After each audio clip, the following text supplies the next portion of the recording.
नमस्कार, मैं संजय सनम। आप देख रहे हैं डिजिटल फर्स्ट न्यूज। व्यूअर्स, आज का वीडियो खास है। आज का वीडियो एस्ट्रोलॉजी के नाम है ज्योतिष, जिसके बारे में कहा जाता है कि ज्योतिष विज्ञान है या ज्ञान है। ज्योतिष के माध्यम से इस तरह की भविष्यवाणियां कैसे हो जाती है। आज तक आपने बहुत सारे ज्योतिषज्ञ मित्रों को यूट्यूब पर, सोशल मीडिया पर आमने सामने बोलते, समझाते, सुनते, सुनाते, पढ़ते, पढ़ाते, प्रेडिक्शन करते सुना होगा। लेकिन आज का वीडियो खास इसलिए है, आज मैं जिस शख्सियत से आपका परिचय करवा रहा हूं, उनको लगभग 60 वर्षों का अनुभव, 6 दशकों का अनुभव, एक बड़े सरकारी अफसर, सरकार में, भारत सरकार के विभिन्न विभागों में अपनी जिम्मेदारी निभाते हुए, एक जिम्मेदारी उन्होंने BSF में भी निभाई, ज्योतिष के क्षेत्र में मुड़े, और मुड़े भी तो KP एस्ट्रोलॉजी नक्षत्र प्रणाली, कृष्ण मूर्ति जी की प्रणाली की तरफ मुड़े। यहाँ पहुंचने के लिए जो माध्यम हमारे साथ जुड़े हैं वो जयपुर, गुलाबी नगरी, राजस्थान से आते हैं।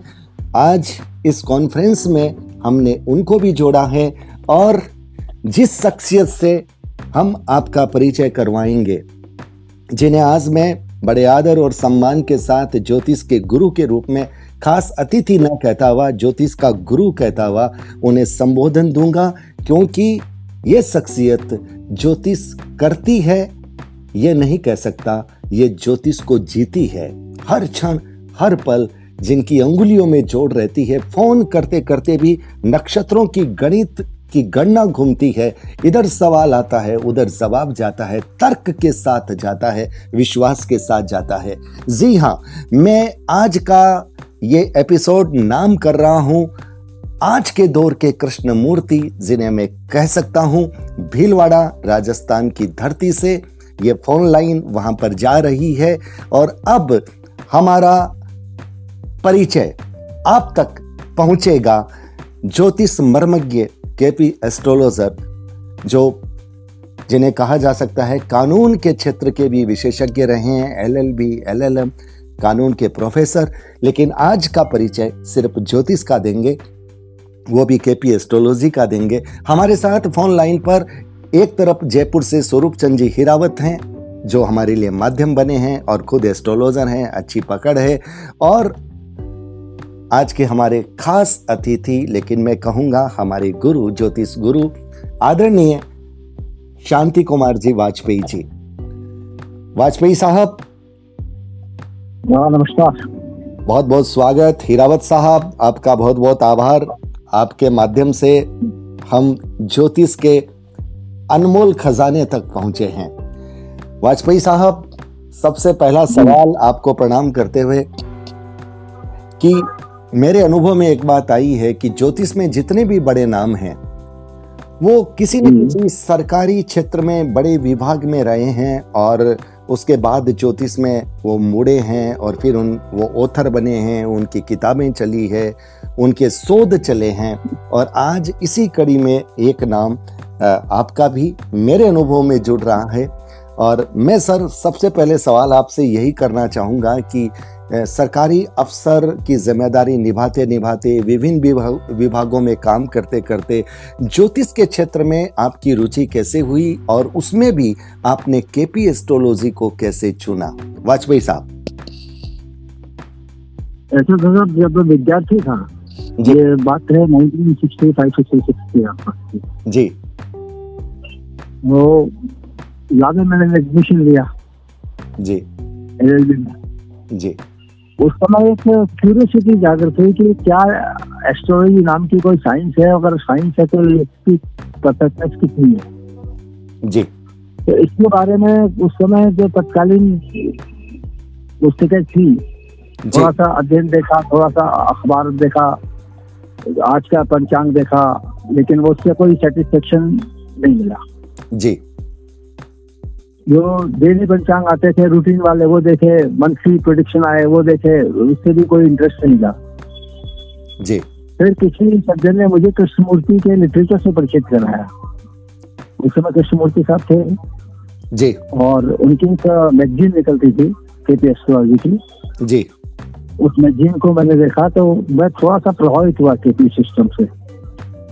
केपी सिस्टम की सबसे बड़ी चीज कि रीजनिंग पे बेस है, और मुझे ये नहीं मालूम था कि आगे जाकर के मैं एलएलएम कर लूंगा या अल्लाह का प्रोफेसर बनूंगा जी, या कि लीगल फील्ड में मैं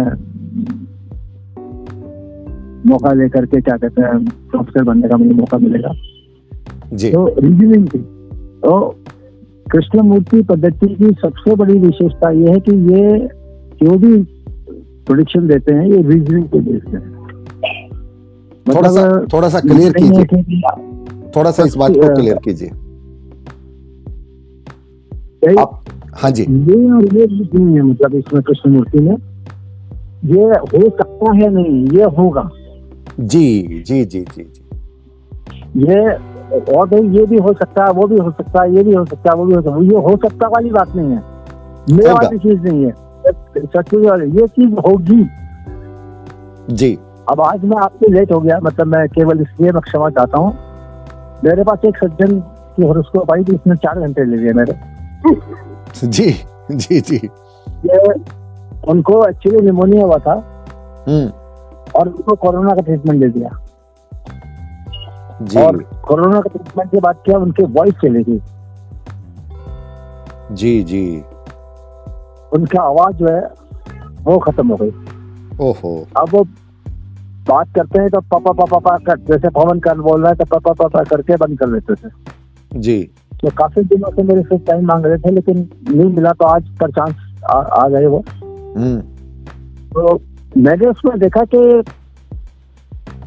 अगर गलत ट्रीटमेंट हुआ है और गलत ट्रीटमेंट के साइड इफेक्ट अगर आते हैं तो उससे भी वो रोग बढ़ गया। तो इनका एक्चुअली क्या है कि ये आवाज जो है ये बैठ गई है, आवाज आ ही नहीं रही है जी। तो उसका रीजन मैंने देखा, मेन चीज तो मरकरी था, 6 8वां का दोनों का कारक, बीमारी का कारक मरकरी था और सेकंड से भी कनेक्टेड था। तो पकड़ में ये आया कि पहले इनको निमोनिया हुआ, कोरोना का ट्रीटमेंट चला, कोरोना का ट्रीटमेंट बाद इनकी ऑक्सीजन की इनटेक कैपेसिटी कम हुई और उसकी वजह से इनको परेशानी हुई। सिलेंडर तो लगा दिया था इन्होंने। अब क्या सबसे बड़ी चीज है, जो दवा दी गई तो उसके एफर्ट खत्म हो जी। तो उसके लिए मैंने इनको फूजा सजेस्ट किया है। फूजा जी, होम्योपैथी की मेडिसिन आती है फूजा जी जी, जो जी। पुराने रोगों के असर को दूर करती है जी। और दूसरे को एक मेरे परिचित थे, उनको मैंने बुलाया और वो प्रिंसिपल हैं कॉलेज स्कूल में, 12th क्लास पढ़ाते हैं, तो वो थोड़ा जो इसका ख्याल रखते हैं। तो उन्होंने फिर 2 दवाइयां बताई, वो भी कहा कि किसी उसके रेफरेंस से, किसी क्या कहते हैं आपके होम्योपैथी डॉक्टर के रेफरेंस से लेनी दवा। तो आप, इस तरह की चीजें आपको क्या इनकी कुंडली में ऐसे लगा कि ये आवाज वापस आएगी? हाँ बिल्कुल, आवाज वापस आएगी। शुक्रचंद्र का कनेक्शन है और वो शुक्रचंद्र मीन्स होम्योपैथी। 5th बॉक्स में कृष्णमूर्ति के अंदर रिकवरी है जी। 1-6 बीमारी है। First house connected with 6 indicates जी। अगर 8 से कनेक्टेड है तो बताता है कि सीरियसनेस है जी। और अगर 12 से भी कनेक्ट हो जाता है तो बताता है हॉस्पिटलाइजेशन जी। तो 1-6 बीमारी first house and 6th house बीमारी को बताते हैं, 8th हाउस सीरियसनेस को बताता है और 12th का अगर कनेक्शन होता है तो वो हॉस्पिटलाइजेशन बताता है जी। अब 11th बॉक्स जो है कुंडली का, ये एक्चुअली डॉक्टर है। आपका डॉक्टर कैसा होना चाहिए डिसाइड करेगा 11th बॉक्स जी। डॉक्टर आपका रोग पकड़ेगा या नहीं पकड़ेगा जी। डॉक्टर की कैपेसिटी में आपका रोग पकड़ना है कि नहीं पकड़ना, ये अपन 11th बॉक्स से एग्जामिन करते हैं जी। 5th बॉक्स है रिकवरी। रिकवरी का मतलब है कि भाई कि आदमी रोग मुक्त कब होगा, होगा कि नहीं होगा जी। तो अगर लग्न 6 का सब लॉर्ड का कनेक्शन 10 से हो तो दैट डिजीज इज परमानेंट, उसमें क्योर नहीं होता। बहुत बड़ी बात क्योर होने वाली बात नहीं है, आपने बहुत बड़ी बात मतलब 1 नंबर और 6 नंबर का अगर 10वें से कनेक्शन हो, 10वें से है तो disease is permanent one, it is incurable. जी मतलब होल लाइफ इनको मेडिसिन देनी पड़ेगी। मैं ऐसे उदाहरण बता रहा हूँ। आजकल क्या बड़ी स्थिति खराब हो रही है, मैं जो देख रहा हूँ 5-5 साल के बच्चों को डायबिटीज हो रही है और मेरे पास आ रहे हैं। और डायबिटीज क्यों हो रही है सुन के आपको भी आश्चर्य होगा। अश्लेषा नक्षत्र है, बुध लग्न में है, 6 और 8वें का कारक है जी। बच्चा डायबिटिक है, 1.5 साल की उम्र में डायबिटीज हो गई, इंसुलिन लग रही है। तो मन नहीं माना, मैंने कहा ऐसा करो इनके माँ बाप की भी क्या कहते हैं हॉरोस्कोप मुझे अवेलेबल कराओ जी। माँ बाप की जब हॉरोस्कोप देखी तो माँ का जन्म विशाखा प्रथम चरण का और पिता का जन्म विशाखा द्वितीय चरण का। अरे जब दोनों सेम नक्षत्र के हैं तो औलाद के अंदर डिफेक्ट आएगा ही आएगा। बिल्कुल, ये नाड़ी वाला दोष हो गया। हाँ, ये नाड़ी दोष हो गया। तो दोनों ही है। तो यहाँ के पंडितों ने मैंने कहा भाई कि आपने कैसे, मेरी क्या पे पढ़े लिखे लोग हैं सेम नक्षत्र के अंदर, कैसे आपने क्या कहते हैं शादी कर दी। तो बोले साहब बोले कि यहाँ से पंडितों ने कहा था कि आपका नक्षत्र जो है ये चरण अलग अलग है, इसलिए हमने मैरिज कर दी। अब वो बच्चा है करीब समझिए आज 5 साल की उम्र है, तो अभी भी वो इस पे है क्या कहते हैं इंसुलिन पे जी। और उसका एक 6 के साथ में 10 भी कनेक्टेड है। 10 connected means disease permanent one जी। भाई कल को आप आजकल ऑपरेशन होते हैं डायबिटीज के, लेकिन ये ऑपरेशन से भी ठीक नहीं हो सकता। तो कई बार ये कहते हैं ना कि साहब ये नाड़ी दोष अग्रवालों को लागू नहीं होता, वैश्य को लागू नहीं होता, केवल ब्राह्मणों को लागू होता है। ये सब गलत है। प्रैक्टिकल एक्सपीरियंस ये है कि नाड़ी दोष का अवॉइडेंस होना ही चाहिए, किसी भी हाल को नाड़ी दोष का अवॉइड किया जाना चाहिए। मतलब वो प्रभाव संतान को भोगना पड़ता है, वो प्रभाव संतान को भोगना पड़ता है। ऐसे मतलब मेरे पास 2-3-4 केस आ रहे हैं जो छोटे छोटे बच्चों को मतलब डायबिटीज है। बिल्कुल बिल्कुल बिल्कुल। और इसके लिए रेस्पॉन्सिबल अश्लेषा नक्षत्र है। अश्लेषा नक्षत्र का संबंध अगर 1-6-8 से डिजीज से है तो वो डायबिटीज पैदा करता है, irrespective of age. Age immaterial है जी जी। तो ये केवल इसलिए कि जो लोगों का हमारे यहाँ एस्ट्रोलॉजर कहते हैं साहब कि ये नाड़ी दोष जो है ये केवल ब्राह्मणों में लगता है और में नहीं लगता, तो ये गलत है। मैं इस तरह की चीजों को और भी कलेक्ट कर रहा हूँ। जैसे बच्चे जो मेरे पास डायबिटीज आ रहे हैं, मैं उनके पेरेंट्स की भी हॉरोस्कोप इकट्ठे करने की कोशिश कर रहा हूँ। तो कहीं क्या होता है कि मदर की नहीं मिलती, कहीं फादर की मिल जाती है। फादर की तो है लेकिन साहब मदर की नहीं है, तो इसमें चीजें आ रही हैं। आज 40 को व्यक्ति डायबिटिक पेशेंट है इंडिया में जी। और मेरा मानना है इसमें से 10 लाख से ऊपर केवल बच्चे हैं जिनकी उम्र आज 5 साल तक की है। बहुत बड़ी खतरनाक। एज ए एस्ट्रोलॉजर मेरा समाज से ये कहना है कि जो एस्ट्रोलॉजर्स हैं, मेरे भाई हैं, मेरे बंधु हैं, मेरे सखा हैं, इस लाइन के ज्यादा हैं, उनको कम से कम नक्षत्र थ्योरी के आता है तो सेम नक्षत्र के अंदर शादी तो अवॉइड करनी चाहिए। बहुत बड़ा मैसेज आप दे रहे हैं सर। सर मुझे एक बात ये बताइए, जैसे एक रिक्वेस्ट भी है जी जी जी जी। ये सारी अग्रवाल है, ये ब्राह्मणों में लागू होता है, बनियों में लागू नहीं होता है, या बनियों में लागू होता है, शेड्यूल कास्ट में लागू नहीं होता, ये सब जगह लागू होता है। सर वही बात है, आपने जो बात कही, परसों मेरे पास एक हॉरोस्कोप आई थी, जयपुर की थी, और उसमें भी यही चीज आ रही थी, नाड़ी दोष आ रहा था।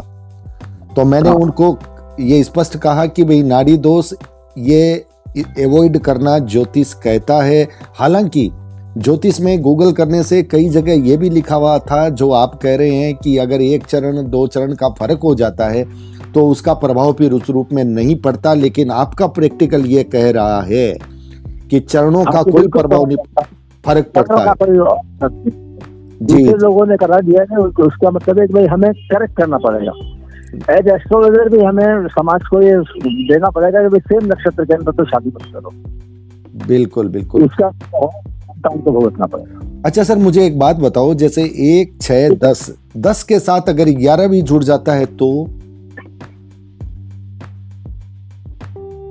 10 तो केवल whether the disease is permanent और टेम्परेरी, केवल इतना ही देखता है। अगर 10 जुड़ा है तो डिजीज परमानेंट है, और 10 नहीं जुड़ा तो डिजीज टेम्परेरी। और सर 10 के साथ 11 भी जुड़ा है तो 11 भी अगर जुड़ा है तो 11 नहीं है तो रिलीफ तो होगी, लेकिन हमें पंचम बॉक्स देखना है। देखिए कृष्णमूर्ति में सबसे बड़ी चीज है, जो जिस भाव का कारक है उसके 12 अकारक है। जैसे शादी के लिए आप क्या देखते हो, दूसरा, 7वां, 11वां। जी। शादी तोड़ने के लिए क्या देखते हो, 1, 6, 10। क्यों जी? क्यों? दूसरे का मतलब दूसरा मतलब कुटुंब, एक नए कुटुंब में प्रवेश हो रहा है, इसलिए आप दूसरा देखते हो। दूसरे का 5वां, पहला है, लग्न हो गया। 7वां रिलेशनशिप बन रहा है, किसका बन रहा है, पत्नी का बन रहा है। 11 आपको प्राप्ति हो रही, किसकी प्राप्ति हो रही, पत्नी की प्राप्ति हो रही। और 11 बॉक्स स्थायी है, मतलब परमानेंट रिलेशनशिप है। जी सर, इसमें एक बात सर आ रही है, मैं बीच में आप 11वां लागू नहीं हो, केवल 7वां 8वां लागू हो तो ठीक है, वो तो सेक्सुअल सेटिस्फेक्शन आदमी कहीं भी ले सकता है जी। लेकिन कुटुंब बनाना, कुटुंब का फॉर्मेशन होना, वो 2 से होगा, सेकंड बॉक्स से होगा। सर इसमें ज्योतिष की एक पद्धति ये भी कहती है कि जो दूसरा भाव है वो आपके लाइफ पार्टनर का 8वां भाव भी होता है, इसलिए उसको नहीं लेकर 5वें भाव को लेना चाहिए, लव अफेक्शन के भाव को लेना चाहिए।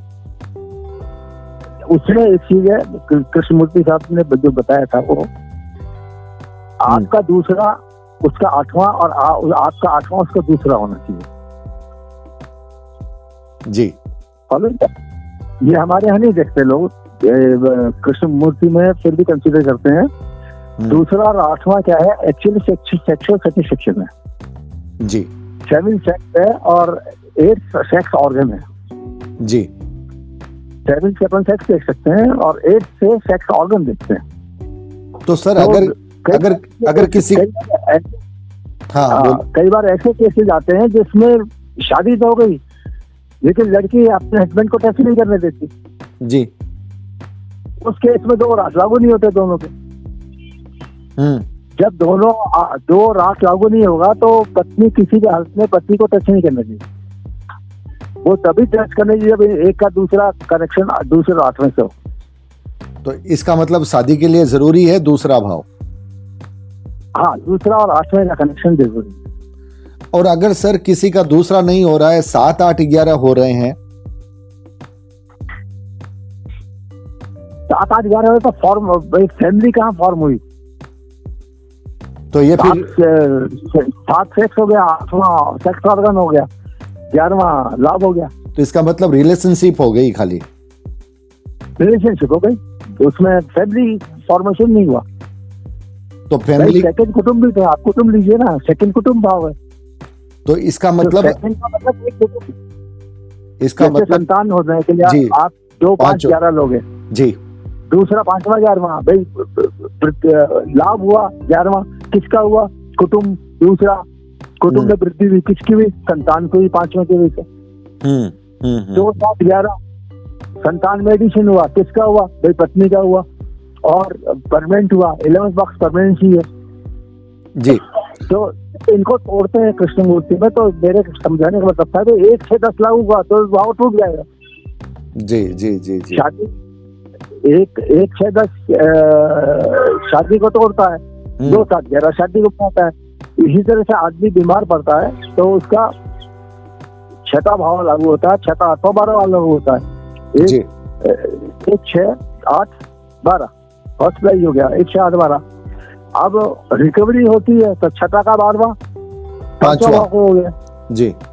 तो मतलब बीमारी कब खत्म हो गई तो 6वें से 12वें भाव में देखें, दैट इज 5th बॉक्स। तो 5th बॉक्स हमेशा रिकवरी के लिए कंसीडर होता है। एक बड़ी मजेदार बात मैंने देखी, अगर 5वां कंसीडर हो रहा है और 8वां भी कंसीडर हो रहा है और 5वें 8वें का संबंध अगर मार्क्स से है जी, फॉलो कर रहे हैं जी, तो recovery by way of surgical operation होती है। अगर मार्क्स से कनेक्टेड नहीं है तो recovery by way of surgical operation नहीं। और सर इसमें चौथे का क्या रोल माना जाएगा? 5वें का 12वां हो गया, चौथा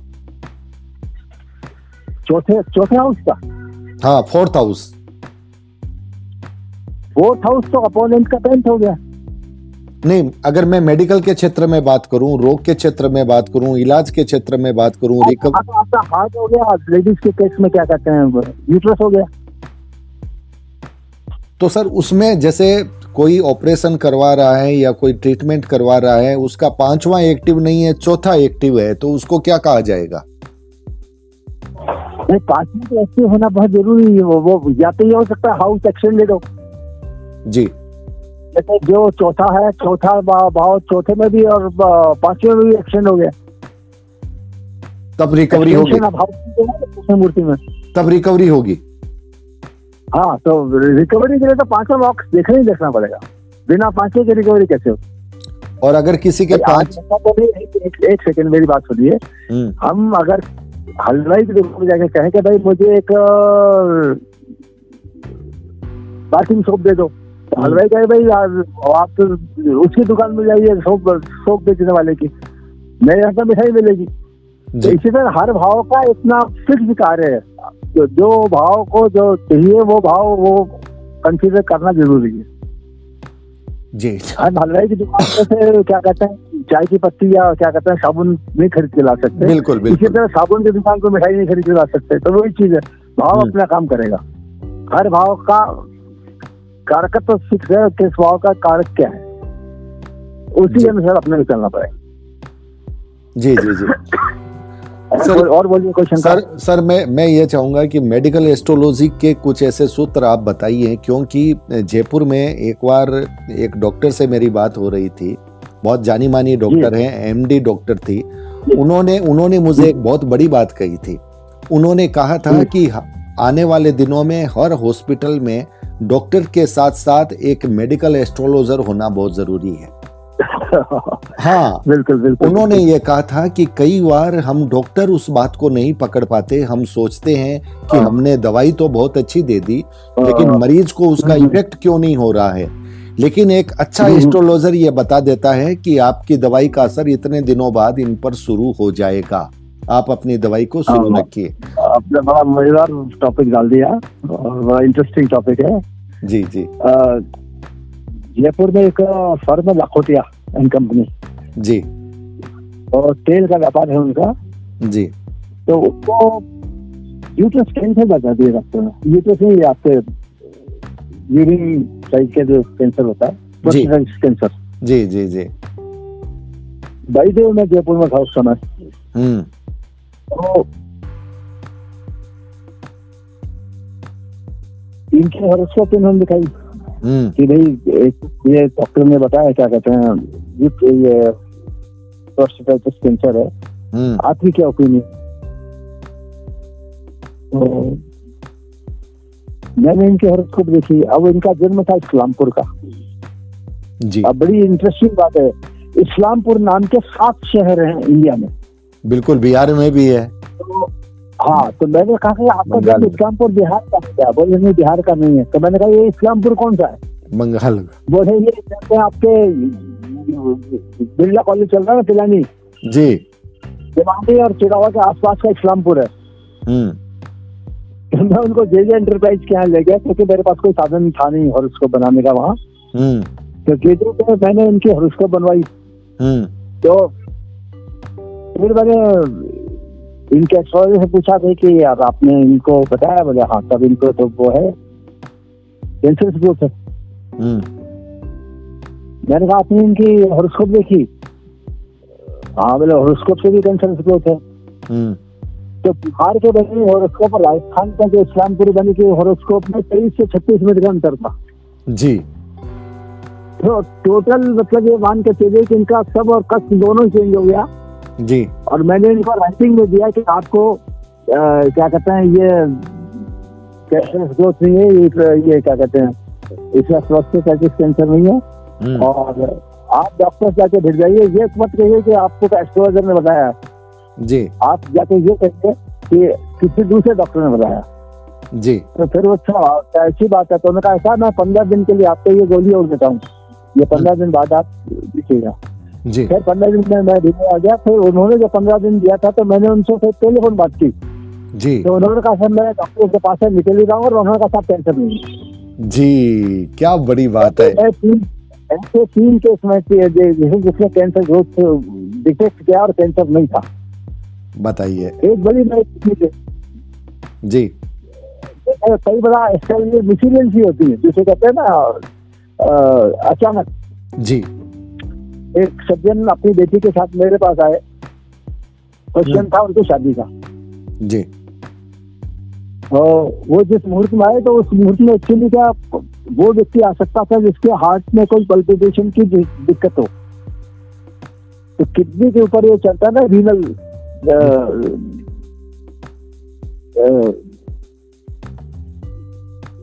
क्या कहता है किसको सर? किडनी फुल टाइप होती है, इसे क्या कहते हैं रीनल, वो रीनल फंक्शन को गवर्न करती है, और वो साथ में हार्ट के पल्पिटेशन को भी गवर्न करती है, एड्रीनल ग्लैंड। जी जी जी जी उसका पूरा नाम है एड्रीनल ग्लैंड, वो किडनी के ऊपर होती है। जी तो मुझे लगा है कि जिस मेरे पास मुहूर्त में जो आई है, इसका एड्रीनल ग्लैंड की फंक्शन डिस्टर्ब है। जी तो आए थे तो आगे की बात पूछने के, मैंने कहा बेटे तेरे को कभी कभी ऐसा लगता है कि हार्ट के अंदर पल्पिटेशन देती है तो धड़कन बढ़ जाती है, कम हो जाती है? हाँ बोले मुझे अंकल ऐसा कई बार होता है। मैंने कहा फिर लिख के उसको कि adrenal gland malfunction of adrenal gland leading to irregular palpitation heart. और मैंने कहा इसको अपने डॉक्टर को बताना, तो ये मत कहना कि किसी एस्ट्रोलॉजर ने कहा है, ये कहना कि मैं गांव गई थी, गांव के किसी एमबीबीएस डॉक्टर ने दिखाया तो उसने मुझे लिख के दिया। जी और आश्चर्य होगा था, वो दैट वाज 100% करेक्ट, उसको वो बीमारी थी और उससे वो ठीक। अच्छा, नहीं तो डॉक्टर जी जी जी डॉक्टर भ्रमित हो जाएंगे हार्ट की वजह से। कई बार ये बड़ा मिसीरियस चीजें बनती है कि एस्ट्रोलॉजिकल हम किसी तरह के बीमारी को कैसे पकड़ सकते हैं। इसके लिए इंडिपेंडेंट किताब लिखी है अपने कृष्णमूर्ति साहब ने, इसका नाम है मेडिकल एस्ट्रोलॉजी फॉर ऑल। इसमें उन्होंने मेष राशि को अश्विनी, भरणी, कृतिका, मेष राशि के अश्विनी के 9 टुकड़े, भरणी के 9 टुकड़े 18, कृतिका का पहला चरण होता है 3 डिग्री 20 मिनट का जी, इसके ऊपर 4 टुकड़े किए, तो 18 और 4 22 टुकड़े हो गए मेष राशि के जी। और हर टुकड़े पे अलग अलग डिजीज और अलग अलग क्या कहते हैं पोजीशन बता रखी इन्होंने अपनी पुस्तक पे। मेडिकल एस्ट्रोलॉजी फॉर ऑल पुस्तक है। जो मेडिकल साइंस में थोड़ा इंटरेस्ट रखते हैं या मेडिकल एस्ट्रोलॉजी में थोड़ा इंटरेस्ट रखते हैं या बीमारी कैसे होती है, कैसे रिकवर होती है, इसमें थोड़ा इंटरेस्ट रखते हो तो उनको ये किताब जरूर पढ़नी चाहिए। बहुत बड़ी बात आपने कही। इसी तरह से वृष राशि जो 10 डिग्री बचा वो पहुंचा वहां डिग्री सूर्य की, कृतिका की, फिर अभी श्रोणी और फिर मृगशिरा 640 मंगल का नक्षत्र। ये आपका यहाँ ये 19 टुकड़े हुए इसके जी। इनके मिलाकर उन्होंने 19 टुकड़े किए और हर टुकड़े की डिजीज अलग है, सबसे बड़ी चीज है। तो सर ये कृष्णमूर्ति को अपन इसलिए मान सकते हैं कि आप वहाँ देखें और उस डिजीज को देखें और छठे भाव और लग्न से कनेक्ट करें, 100% चीज वही बनती है। तो सर ये मैंने कभी इसको फेल होते नहीं देखा। तो सर ये जो आंकलन आप जो बता रहे हैं ये चंद्रमा के आधार पर, राशि के आधार पर है या पहले और छठे भाव के आधार पर है? आदमी छठे भाव के नक्षत्र देखें या चंद्रमा का नक्षत्र देखें? ये लग्न पे देखो आप, ये तो वो तो हॉरर ही है। अगर आप हॉरर पे चल रहे हैं तो मेडिकल एस्ट्रोलॉजी भाई हॉरर ही देख लीजिए जी। और नेचुरल पे चल रहे हैं, मतलब आप कुंडली पे चल रहे हैं तो कुंडली पे भी उसको अपन लागू कर सकते हैं जी।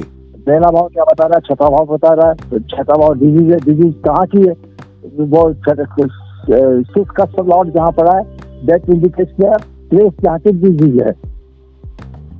जी जी जी जी जी। इसका सब लॉर्ड जहाँ पर पड़ा है वो डिसाइड करेगा कि डिजीज इस पर्टिकुलर जगह की है जी। जैसे 1-6 connected by mercury and moon और मून मरकरी 3rd में है और तीनों का कनेक्शन अगर कहीं राहु से है, गुरु से है, तो भाई आप सीधे कह सकते हैं भाई ये अगर लेडी है तो स्तन संबंधी बीमारी है, दैट में लीड टू क्या कहते हैं ब्रेस्ट कैंसर।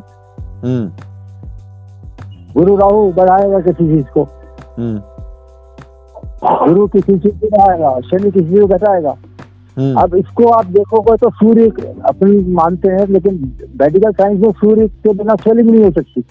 अगर स्वेलिंग है तो एडवांटेज सूर्य की पोजीशन वहां है, सूर्य के बिना स्वेलिंग नहीं है। शनि चंद्र के बिना पस नहीं हो सकता, गुरु के बिना ग्रंथि नहीं बढ़ सकती जी, गुरु राहु के बिना कैंसर नहीं हो सकता जी जी जी, शनि के बिना श्रिंकेज नहीं हो सकता, शनि श्रिंक करता है जी। अब केतु, जैसे मेरे पास वाल्व के केस आते हैं, हार्ट का वाल्व में खराबी है साहब, अब वाल्व को कौन डिनोट करता है? केतु डिनोट करता है जी।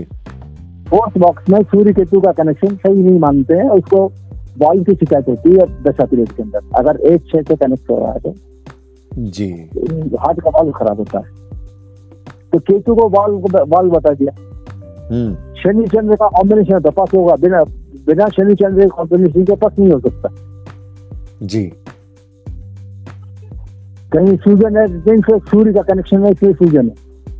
कहीं गांठ है मीन गुरु का कनेक्शन, गुरु में बढ़ाना जी, शनि में घटाना जी। तो एक इनकी जो ग्रहों के जो नेचर है, बेसिक नेचर जी, उसकी जानकारी होनी बहुत जरूरी है। बिल्कुल बिल्कुल बिल्कुल बिल्कुल। और कोई डाउट है बोलिए। नक्षत्रों की गणित के साथ ग्रहों का कारक तो जुड़ता है, तो वहां से फिर प्रेडिक्शन फलित होता है। नहीं, नक्षत्र का जैसे अश्विनी नक्षत्र, भरणी नक्षत्र, अश्विनी भरणी कृतिका रोहिणी मृगशिरा आद्रा पुनर्वसु पुष्यश्लेषा, ये एक सेट हो गया। मघा पूर्वा फाल्गुनी उत्तरा फाल्गुनी हस्ता चित्रा स्वाति विशाखा अनुराधा ज्येष्ठा, दूसरा सेट हो गया जी। मूल पूर्वाषाढ़ा उत्तराषाढ़ा श्रवण धनिष्ठा शतभिषा पूरा भाद्रपदा उत्तरा भाद्रपदा, तीसरा सेट हो गया। नौ के 3 सेट है, नौ नक्षत्रों के 3 सेट। हाँ, 9 नक्षत्रों के 3 सेट हो गए, क्योंकि 27 नक्षत्र ग्रह तो 9 ही है जी। तो अश्विनी मघा मूल इन तीनों का कारक केतु है जी। ग्रह तो आपके कितने हैं? 9 है, स्थान 12 है और नक्षत्र 27 है। तो अश्विनी मघा मूल का मालिक हो गया केतु, भरणी पूरा फाल्गुनी पूरा का मालिक हो गया शुक्र जी जी जी जी। क्या उत्तरा फाल्गुनी उत्तराषाढ़ा का हो गया सूर्य जी। इस तरह से 3 नक्षत्रों के एक मालिक दिए इन्होंने जी जी जी। तो अब इन नक्षत्र थ्योरी को देखने के लिए आप कुछ मत करिए, केवल सूर्य को पकड़ लीजिए जी। सूर्य मतलब कृष्णमूर्ति साहब यही तो कहते हैं कि जो ग्रह है अपने गुण तो दे ही रहा है, साथ में जिस नक्षत्र में है उसके गुण भी देगा जी। और फिर उसके सूक्ष्म में है तो डिसाइडिंग सूक्ष्म करेगा कि वेदर दैट इज इंप्रूविंग और नॉन इंप्रूविंग जी। तो अब देखिए आप सूर्य रोहिणी नक्षत्र में, रोहिणी में क्या करता है? सूर्य तपता है, आप क्या कहते हैं? बहुत बड़ी गर्मी है। और वो सूर्य जब आपके श्रवण नक्षत्र में आता है 24 जनवरी को, आप क्या कहते हो? बहुत ठंड है, सर्दी, बहुत ठंड जी। सूर्य एक ही है जी, लेकिन नक्षत्र को चेंज की वजह से उसके रिजल्ट चेंज हो जाते हैं जी। अब जैसे आपके 16 दिसंबर आने वाला है, धीरे धीरे देखो आप सूर्य की किरणें पृथ्वी पे कम होना चालू हो जाएंगी और सर्दी डे बाई डे 16 दिसंबर से बढ़ना चालू हो जाएगी जी। ऐसा लगता है कि सूर्य की अपनी किरणें जो है ये समेट रहा है या कि पृथ्वी पे पूरी तरह से नहीं पड़ने दे रहा है जी। तो इसी तरह से अगर अपन हर एक केवल सूर्य चंद्र का नक्षत्र नहीं, हर एक प्लेनेट का नक्षत्र में और वो उस नक्षत्र के टुकड़े करें, जैसे उन्होंने 249 टुकड़े करें जी, तो हर टुकड़े का रिजल्ट अलग अलग होगा और अपने को टुकड़े के आधार पर प्रेडिक्शन देना है, न कि ग्रह के आधार पर देना है, नक्षत्र के आधार पर देना है। नक्षत्र के 9 टुकड़े करने हैं, उस 9 टुकड़े में जिस टुकड़े में आ रहा है उसके आधार पर प्रेडिक्शन देना है। ये चीज केपी की मेडिकल एस्ट्रोलॉजी पढ़ने से आपको ज्ञात हो जाएगा, कोई भी आदमी पढ़ सकता है, मालूम कर सकता है, इसमें कोई मेरी स्पेशलिटी नहीं है। लेकिन सर आप उन्होंने जो टुकड़े किए वो सब इसी तरह से किए जी। हाँ सर। मैं सर ये पूछ रहा था, जैसे आपने अपने इंटरव्यू में एक बात जो बताई कि वो लेडी आई, जिस मुहूर्त में लेडी आई उससे आपने पकड़ लिया कि इसकी एड्रिनल ग्लैंड में कोई प्रॉब्लम है, तो वो भी क्या उस समय का एक एज एस्ट्रोलॉजर आप अदरवाइज मत लेना। मेरे पास अमेरिका का केस था, वो लेडी प्रेग्नेंट थी और टेलीफोन आया उनके कि हाँ भाई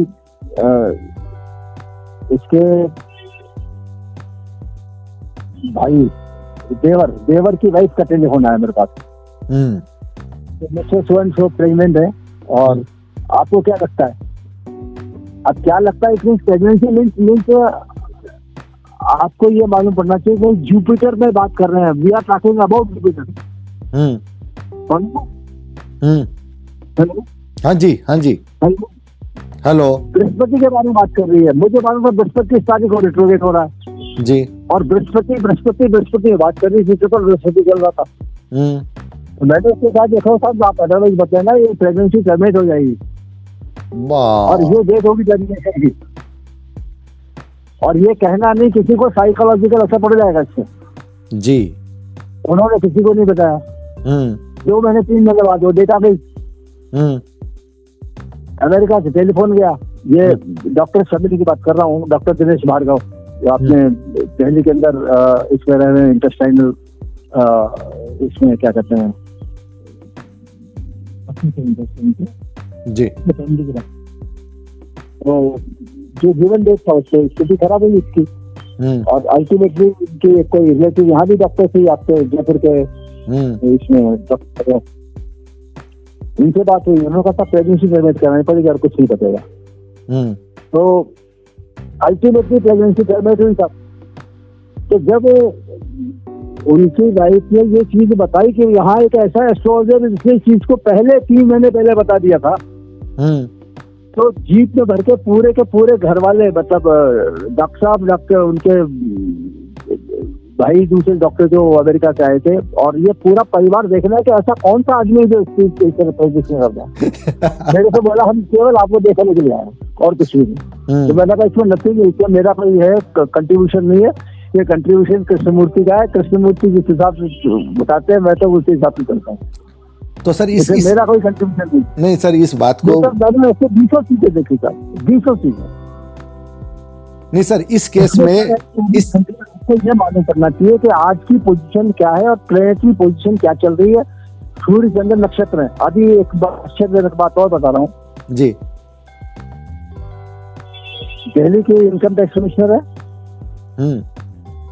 लेडी जी, उन्होंने इंजीनियरिंग करके उनके हस्बैंड के, उनके फादर के साथ मेरे यहाँ आई थी। उसके फादर लाए थे शादी के लिए जी जी। उसका मार्क्स था 10 बॉक्स के अंदर, कनेक्टेड विद जुपिटर से कनेक्शन था जी। तो फादर आए, मैंने कहा आप शादी की बात क्या कर रहे हो, आप तो क्या IAS में बैठाओ, ये होल्डिंग IAS की है, ये अलग सर्विस में आ जाएगी, मंगल गुरु मिल्क फाइनेंस। बात मान ली साहब। अब तो फिर पीछे पड़ गए साहब, क्या सब्जेक्ट दे रहा हूँ और क्या दे रहा हूँ। उसने इंजीनियरिंग की हुई थी, उसके सब्जेक्ट बताया, उसको फिलोसफी दिलाई, ये दिलाया वो दिलाया, काफी टाइम पीछे पड़े रहे। फिर अल्टीमेटली वो IAS में थी और शी गॉट थ्रू और IRS बनी और आज की तारीख में दिल्ली के अंदर क्या कहते हैं कमिश्नर है, क्या इनकम टैक्स कमिश्नर दिल्ली जी जी जी जी जी। तो कई बार पूछने वाला क्या पूछने आता है, आपको जो दिखता हो उसके लिए बेटरमेंट, आपके क्या कहते हैं क्लाइंट के बेटरमेंट के लिए अगर कोई चीज नजर आती तो आप उसे कह सकते हैं अभी शादी मत करो, अभी टाइम नहीं है शादी का। और शनि चंद्र का कनेक्शन है साहब, आप एक चीज मानिए, जब तक 2, 7, 11 डिसाइड नहीं होगा शादी नहीं होती। शनि चंद्र के कनेक्शन में देख चुका हूँ, शादी के कार्ड छप गए, कार्ड डिस्ट्रीब्यूट हो गए, 6 दिन पहले लड़के लड़की आपस में टेलीफोन में लड़ मरे। लड़का कहता है मैं इससे शादी नहीं करूंगा, लड़की कहती है मैं इससे शादी नहीं करूँ, और शादी चल गई। हर चीज फिक्स थी, फिर भी शादी चल गई। लो सब क्या करोगे आप? एस्ट्रोलॉजी के लिए अगर शादी नहीं होती तो केवल कार्ड छपाने थोड़ी शादी होती। बिल्कुल। तो इस तरह का अजीब अजीब कैसे आते हैं सर? आपने इसमें क्या बात बताई, शनि और चंद्र आपने एक फॉर्मूला बताया अभी। शनि चंद्रिका का कनेक्शन होता है, तो ऐसे लेडी की शादी या लड़के की शादी 32 साल से 36 साल के उम्र में करनी चाहिए, नॉट बिफोर दैट। अगर हम जबरदस्ती कर देते हैं तो शादी अनसक्सेसफुल होती है, वो डाइवोर्स में कन्वर्ट होती है। और सर अगर ऐसा कोई प्रेम प्रसंग आ जाए, मेरे पास एक कुंडली आई हुई है जिसमें ऐसा प्रेम प्रसंग है और शनि चंद्र का कनेक्शन है, शनि में चंद्र की दशा चल रही है और वो शादी करना चाह रहे हैं, 5वां और 7वां क्या कहता है, उसको देखना पड़ेगा। हाँ, फेस वॉश कनेक्शन। और अगर 2, 7, 11 भी लागू हो रहा है दशा पीरियड में तो कर दीजिए शादी। अगर 2, 7, 11 लागू नहीं होता शादी मत करिए जी, क्योंकि 5 और 7 और 8 केवल एंजॉयमेंट है, उससे कोई फैमिली नहीं बन रही, दूसरा हाउस ऑपरेट नहीं हो रहा जी। 11th में परमानेंट आई है, तो शादी होने के लिए तो दूसरा और 11वां का लागू होना बहुत जरूरी है। जी जी जी जी। Addition to family and permanent time, 11th का मतलब है आप परमानेंट टाइम जी। आप जो टाइम लगा रहे हो या जो रिलेशन डेवलप कर रहे हो परमानेंट है जी जी जी। और दूसरा एडिशन टू फैमिली है। तो नॉर्मली क्या है, शनि चंद्र अगर कनेक्टेड होते हैं दूसरे से 7वें से या 11वें से, तो इनका मतलब है डिले इन मैरिज। डिले होगा ना? हाँ, डिले इन मैरिज। अगर उनकी उम्र 32 साल है तो कोई दिक्कत वाली बात ही नहीं है। जी जी जी जी जी। हाँ, बहुत ही शानदार, अद्भुत, रोचक आपका अनुभव है। वो बोल रहा है, हीरावत जी सुन रहे हैं? जी जी। हीरावत जी सुन पा रहे हैं ना? हाँ, सुन रहे हैं। अरे आपने तो बहुत पहले भी इनको सुना है, मैं नया सुन रहा हूँ और मेरे साथ जो हमारे चैनल के व्यूवर्स हैं वो निश्चित रूप से पहली बार सुन रहे हैं। और मुझे ये पक्का भरोसा है कि बहुत सारे ज्योतिष प्रैक्टिशनर, हमारे ज्योतिष मित्र भी इस तरह की घटनाएं, इस तरह का अनुभव और ये जो निचोड़ है जीवन के अनुभवों का निचोड़, ये शायद वो भी पहली बार सुन रहे हैं और ये बड़ा आश्चर्यजनक है। लेकिन बीच में जी ले सकता हूँ? जी जी जी जी जी जी, मैं चाहता हूँ आप बोलिए। मेरे एक एडवाइस है ज्योतिषों को, जैसे आज नक्षत्र है, इस नक्षत्र के 9 टुकड़े करके आप बैठिए पूरे दिन में जी। अगर आप साल भर बैठेंगे तो ये नक्षत्र आपसे बात करना चालू कर देंगे। क्या बात है, क्या बात है। नक्षत्र आपसे 100% बात करना चालू कर देंगे। वो आपको सब कुछ बताएंगे कि इस टाइम ये होने वाला है। तो मैं खुद बताता हूँ आपको, एक बड़ा रोचक किस्सा बता रहा हूँ जी।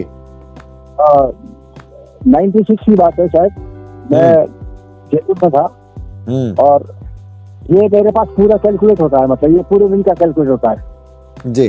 जब प्रैक्टिस के लिए आप बैठते हो तो भाई 12 घंटे तो सोते हो, 12 घंटे का तो आपका पोजीशन मालूम पड़ना चाहिए किस समय क्या चल रहा है जी। तो मैंने वो कैलकुलेट करके रखा था।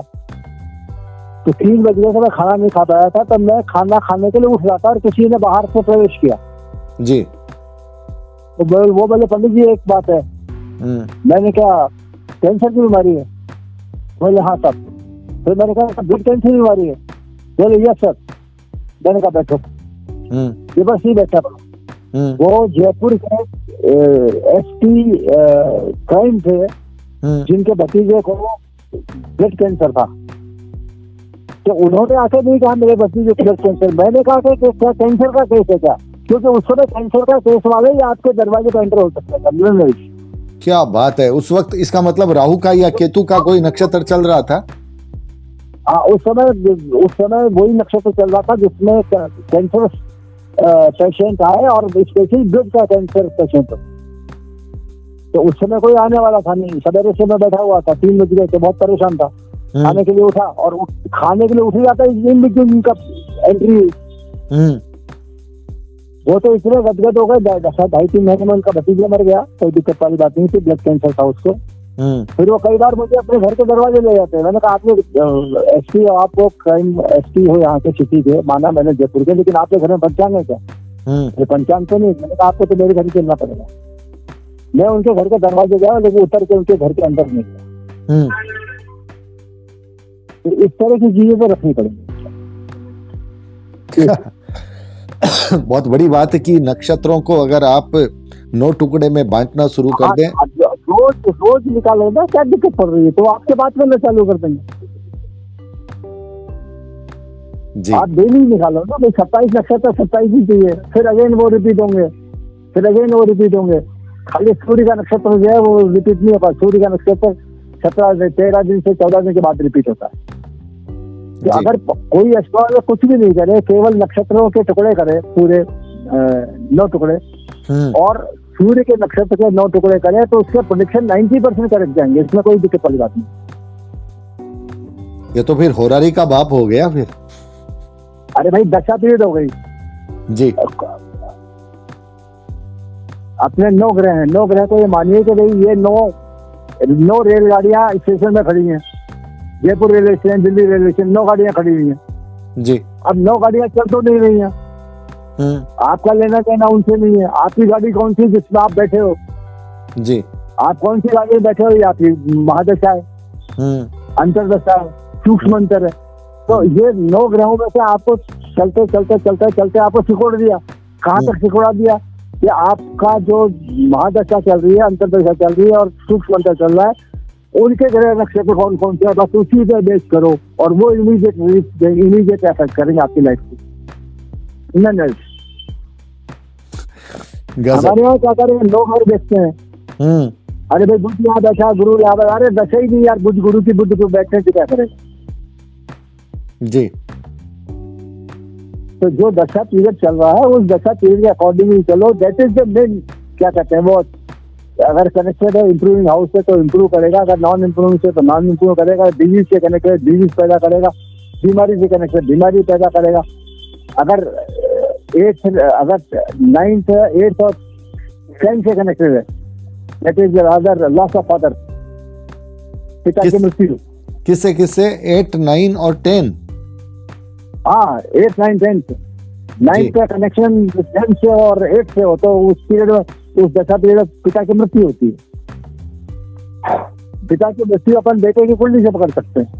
जी जी जी। तो 9th बॉक्स फादर है, एक आगे और एक पीछे। एक आगे में सेकंड बॉक्स फादर का, और एक पीछे में आपका 8th box loss of father.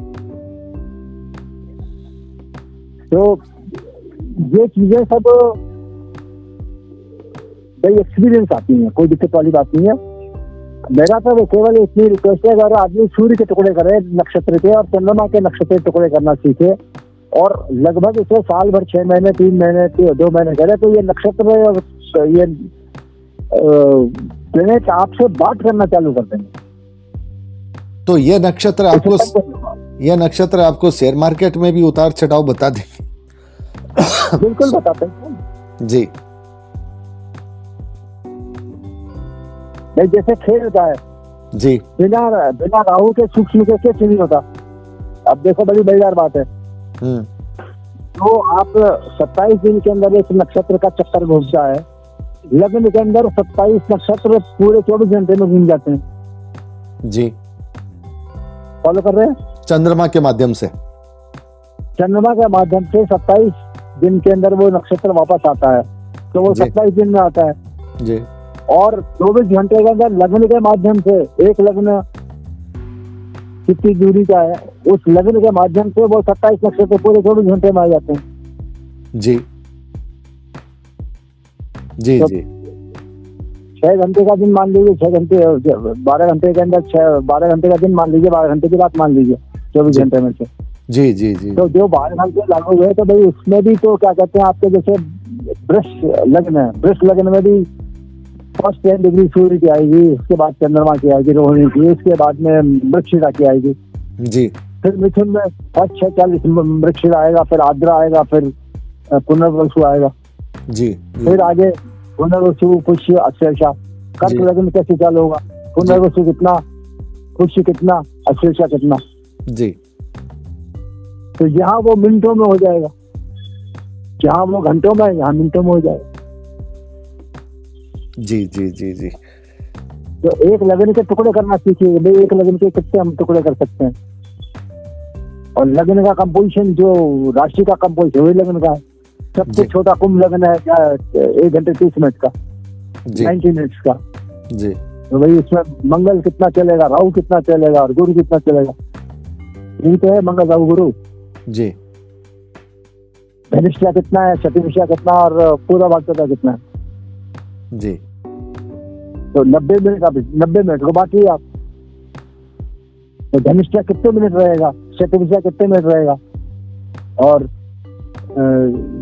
पूरा भाग्यता कितने मिनट रहेगा। जी जी जी जी इसी तरह उसमें पूरा भाग्यता उत्तरा भाग्यता रेवती, तो कहना मतलब 16 मिनट से लेकर के और 32 मिनट तक का पीरियड आता है, तो उसके अंदर सारी बातें चेंज हो जाती है। सर तो कृष्णमूर्ति मकर के नक्षत्र पे प्लस लगन की डिग्री पे, लगन की डिग्री क्या कह रही है, जी लग्न मेष से लेकर के और मीन तक के आपके सारे नक्षत्र आ जाते हैं एक दिन में, 24 घंटे में। जी उनका क्या असर है, कोई आदमी किसी पर्टिकुलर लग्न में आया तो आप उसको जवाब दे सकते हो, कोई आदमी पर्टिकुलर, चंद्रमा तो अपन एज ए होल देख रहे हैं। दूसरी चीज 3 मैंने और भी मैंने मार्क किया, आप उसका अनुभव लीजिए। जी जैसे आज रेवती है, रेवती नक्षत्र है, तो रेवती नक्षत्र मतलब गुरु बुध हुआ, जी गुरु की राशि बुध का नक्षत्र, सूक्ष्म कुछ भी हो सकता है, गुरु बुध आगे सूक्ष्म चलेगा। तो अगर कोई व्यक्ति आपके पास हॉरोस्कोप दिखाने आया है, तो या तो उसकी दशा पीरियड एग्री होनी चाहिए, या उसका चंद्रमा एग्री होना चाहिए, या उसका लग्न एग्री होना चाहिए। जातक का नेटल का जो लग्न है वो आपका हॉररी का चंद्रमा हो सकता है। जी जातक का जो चंद्रमा है वो हॉररी का लग्न हो सकता है। कहीं ना कहीं कनेक्शन जरूर होना चाहिए। बड़ी बात है। अगर कनेक्शन नहीं है तो ये मान के चलिए कि आदमी आपको टेस्ट करना है। बड़ी ऐसा भी बात। हुआ मेरे साथ, जी जी जी आज जी टेस्ट करना है। एक मेरे पास एक सज्जन आए थे करीब 5 साल पहले, उन्होंने आते कहा कि मैं पंडितों को टेस्ट करता हूँ। मैं उदयपुर से आता हूँ, मैंने वहाँ कल शर्ट और पैंट खरीदी है, क्या आपको बता सकते हैं कि ये क्या कलर है? मैंने कैलकुलेट किया, मैंने कहा ऐसा लाइनिंग की तो आपकी शर्ट है और एश कलर की पैंट है। तो पूछ के बोला इनको कोई भूत प्रेत आते हैं और भागा घर से। अरे भाई भूत प्रेत कहाँ से आते हैं, ये तो कृष्णमूर्ति बता रहा, मैं थोड़ी बता रहा। तो इस तरह की चीजें बनती, बड़ी हास्यास्पद हंसी आती है ऐसी चीजों पे। तो अगर राहु में कोई आदमी आ रहा है और कनेक्शन राहु का नहीं है तो टेक इट फॉर ग्रांटेड कि आपको टेस्ट करना है। हम तो कहते हैं कई बार कि भाई आप टेस्ट कर रहे हो क्या? बोले हाँ सब हमको टेस्ट करने के इरादे से आए थे, लेकिन हमने आपको 100% सही कहा। जी जी जी जी जी जी राहु में कोई आदमी आए और उसका कनेक्शन कहीं दशा पीरियड में राहु से नहीं हो, कहीं लग्न में राहु से नहीं हो, कहीं चंद्रमा में राहु से नहीं हो, टेक इट फॉर ग्रांटेड कि आपको टेस्ट करना है। मतलब आपके पास जब कोई आदमी आता है वो समय का जो चक्काल होता है उससे आप उसकी दशा अंतरदशा से भी उसको ज्वाइन करके जोड़ करके देख सकते हैं। अन्यथा आपको ये सोच लेना चाहिए कि वो आदमी आपको टेस्ट करने के लिए आया है। बिल्कुल बिल्कुल। जी जी जी जी जी बहुत ही अद्भुत, रोचक, लेकिन ये एक एपिसोड में पूरी होने वाली दास्तान नहीं है। ये ऐसा उपन्यास है, ऐसी कहानी है। जी बहुत कुछ हो चुकी है। नहीं नहीं कुछ इनको मेहनत करनी है। नहीं नहीं अभी कुछ नहीं हुआ है सर, अभी तो भूमिका ही नहीं हुई। हम एक एक विषय पर आपसे बात करेंगे, अलग अलग दिन करेंगे। और ये एस्ट्रोलॉजी के लिए एक रोचक वीडियो बन रहा है जिसमें आपकी अनुभव खुल करके बोल रहे हैं। हम आपका हृदय से आभार ज्ञापित करते हैं। और हमारे साथ स्वरूप चंद जी हिरावत साहब हैं जिनके माध्यम से हम आप तक पहुंचे हैं, इसलिए हम अपने माध्यम का भी दिल से आभार ज्ञापित करते हैं। वो भी हमारे साथ जुड़े हैं। हिरावत जी, थैंक यू सर। हिरावत जी भी एस्ट्रोलॉजर हैं, जयपुर में विराजते हैं और इनका हम दिल से आभार ज्ञापित करते हैं क्योंकि इनके माध्यम से हम पहुंचे हैं आदरणीय शांति कुमार जी वाजपेयी जी साहब तक। और आज हमने इनको जिस अंदाज में सुना है, हम ये निश्चित रूप से चाहेंगे कि आने वाले दिनों में ऐसे वीडियो कम से कम 150 निकलें, तब कोई ज्योतिष के कुछ अंश ऐसे बिंदास अंश आप तक, बोलते हुए अंश आप तक आ पाएंगे। बहुत बहुत आभार आदरणीय वाजपेयी साहब, जो कि श्री रावत साहब ने मुझे बताया था तकरीबन 85 वर्ष की उम्र में इतनी सक्रियता के साथ इस अंदाज में बोल रहे हैं। सबसे पहले हम ये कामना करते हैं कि भगवान आपको स्वस्थ रखे, दीर्घायु दे, क्योंकि ज्योतिष को आपकी बहुत दरकार है। और हीरावत साहब का एक बार पुनः पुनः आभार, बहुत बहुत आभार।